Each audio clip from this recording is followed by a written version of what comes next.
사울의 회개와 교회의 발전. 회개하는 자가 천국을 볼 것이요. 사도행전 9장 1절.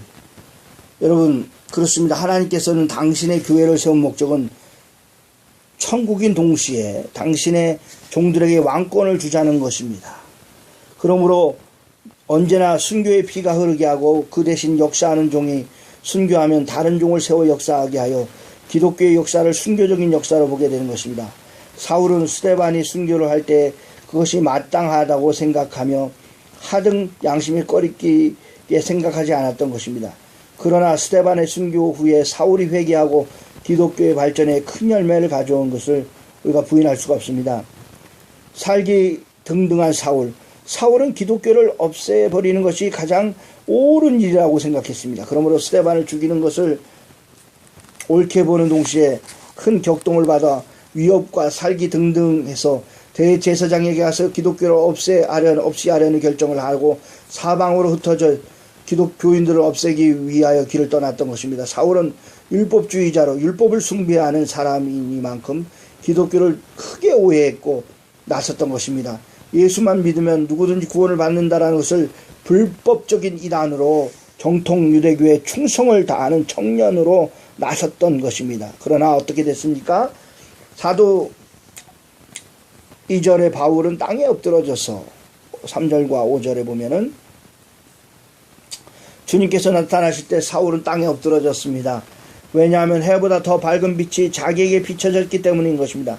사울에게 나타나신 예수님께서 가라사대 사울아 사울아 내가 어찌하여 나를 핍박하느냐 하셨던 것입니다. 이것을 본즉 인간 세력이라는 것은 감히 주님 앞에 설 수가 없다는 것을 알 수가 있는 것입니다.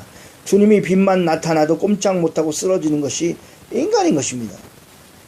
우리가 자고 아침에 일어나 너무 갑자기 햇빛이 비치면 눈이 따갑고 하듯이 오늘날 어리석은 인간들이 예수님을 반대하고 있으며 공산당들은 기독교를 세상에서 없이 한다는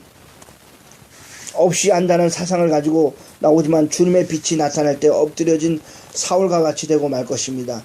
그들에게는 공산당들에게는 진실이 있지를 않습니다. 거짓입니다. 귀에만 보고 있는 것처럼 사울에게 나타나신 주님은 온유하게 나타나셨지만 오늘날 예수님을 반대하고 나오는 원수들은 진노하신 주님이 나타나실 때 슬피 통곡할 것이다. 인간이라는 것은 부활하신 주님 앞에 감히 머리를 들 수 없이 쓰러지고 말 것입니다. 지금은 주님께서 잠잠히 계신 것은 바울이 전한 복음을 믿으면 누구든지 구원을 받을 때이니 사람마다 주님께서 나타나실 필요가 없기 때문인 것입니다. 그러므로 지금도 특별한 종에게 특별한 일이 일어났을 때 주님께서 나타나신 일을 우리가 볼 수가 있는 것입니다. 사울에게 나타나신 눈이 어두워집니다. 갑자기 사울이 6절과 9절 사울의 눈은 보이지 않게 되었습니다. 왜냐하면 주의 빛이 눈이 비춰졌기 때문인 것입니다. 눈이 어두워진 것은 사울은 눈먼 소경과 같은 인간임으로 것을 보여준 것입니다. 소위 하나님을 공경하는 자가 하나님의 교회를 없이 하게 나선 것은 소경 중에서도 소경이 아닐 수가 없는 것입니다. 그러므로 하나님께서 그 눈을 멀리하여 절실히 회개하도록 하게끔 하신 것입니다. 사울이 너무나도 강포한 일을 하기 때문에 하나님께서 깨닫게 해주신 것입니다.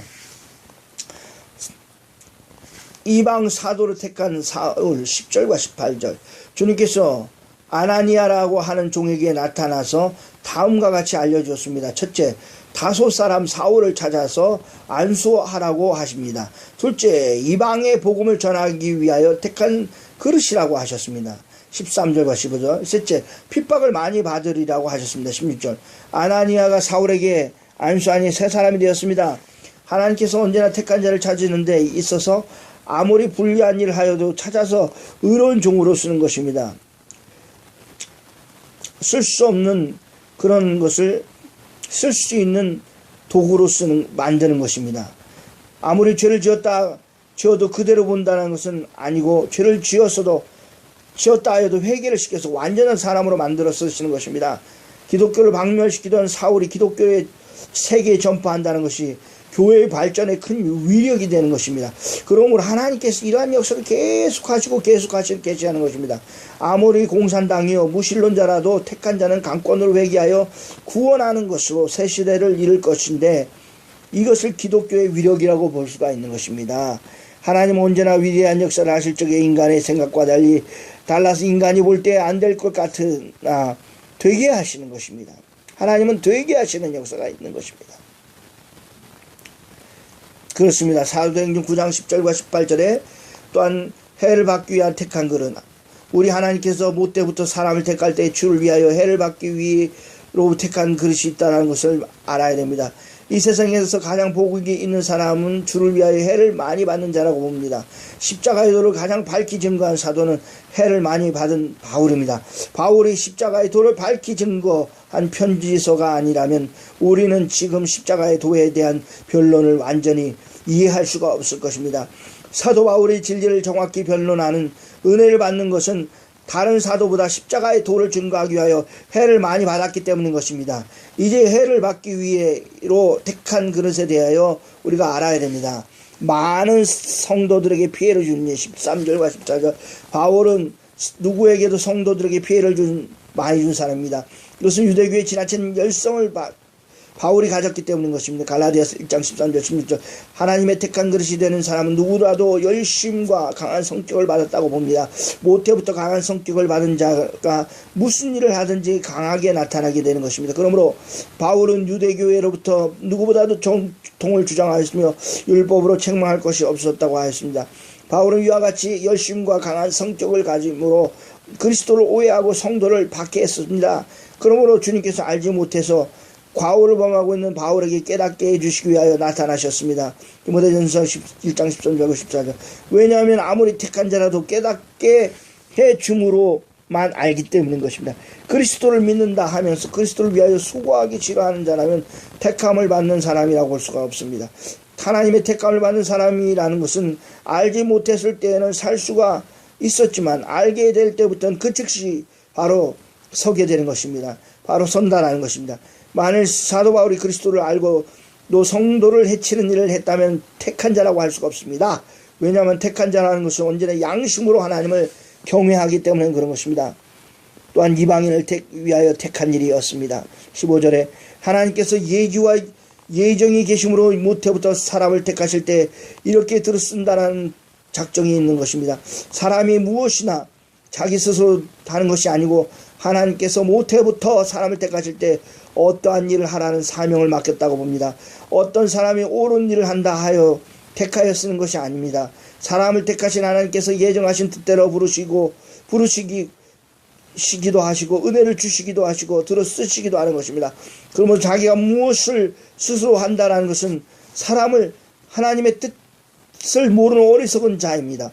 우리는 하나님께 맡겨준 사명을 바로 알고 그 일에 순종한다라는 것 외에 생각할 필요가 없는 것입니다. 만일 어떤 사람이 자기가 맡은 사명을 알고도 그대로 순종치 않는다면 가장 어리석은 자라고 볼 수가 있습니다. 왜냐하면 어떠한 일을 위하여 택함을 받은 사람이 순종하는 마음이 없다는 것은 주님을 대적하는 것보다도 자기 인격 상실하는 행동이 되기 때문에 그렇습니다. 예를 든다면 밭을 가는 쟁기를 만들 때 도끼를 사용할 때도 있고 작은 칼을 사용할 때도 있는데 도끼를 작은 칼 같이 쓰려고 한다는 것은 불가능한 것입니다. 이와 같이 자기가 어떠한 일에 쓰여진다는 것은 또 모르고 자기의 사명이 무엇인지도 모르면서 일을 한다는 것은 자기의 인격을 모르는 사람이므로 모든 일이 다 실패로 돌아가게 되는 것입니다. 세상 일도 마찬가지예요. 자기가 어떤 것을 잘하고 사명이 있는지 모른다면 다 실패로 돌아가는 것을 우리가 눈으로 보게 됩니다. 해를 많이 받게 되는 16절 사도 바울이 택함을 받은 적에 그리스도의 이름을 위하여 해를 많이 받기도 예정된 사람이었습니다. 고린도후서 11장 23절의 이하를 보면 사람으로 참을 수 없는 피해를 많이 당한 사도였습니다. 사도 바울이 이러한 피해를 당하기 이전에 주님께서 내 이름을 위하여 많은 해를 받게 될 사람이라고 그것을 말씀하였던 것입니다. 이것을 보면 억울한 피해를 많이 당하는 것은 하나님께서 택한 자에게 주는 축복이라고 할 수가 있습니다. 그러므로 우리는 이 세상에서 그리스도를 위해 피해를 당하게 된 것은 억울한 일이 아니요 하나님께서 택한 자에게 준 축복인 줄 알고 바울과 같이 항상 기뻐해야만 할 것입니다. 언제나 대표적인 종이 되는 사람은 누구라도 피해를 당하는 일이 많습니다. 과거나 현재나 미래나 그리스도를 위하여 피해를 당하는 종이므로 하나님의 영광이 나타나는 것입니다. 그럼 묻습니다. 하나님께서 가장 기뻐하시는 사람은 누구일까요? 당신의 일을 위하여 피해를 많이 당하고도 감사하는 자가 기뻐하는 사람이지 않을 수 없습니다. 하나님께서 당신의 가장 사랑하는 독생자 모든 사람을 위하여 피를 당하는 것을 원하셨던 것입니다. 그러므로 남에게 피해를 주는 사람은 심판의 대상자가 될 것입니다. 그리고 심판을 가질 자에게 그리스도의 이름을 위하여 해를 많이 받게 하는 것이 하나님의 섭리인 것입니다. 해를 많이 받게 하십시오. 그것이 하나님의 섭리인 것입니다.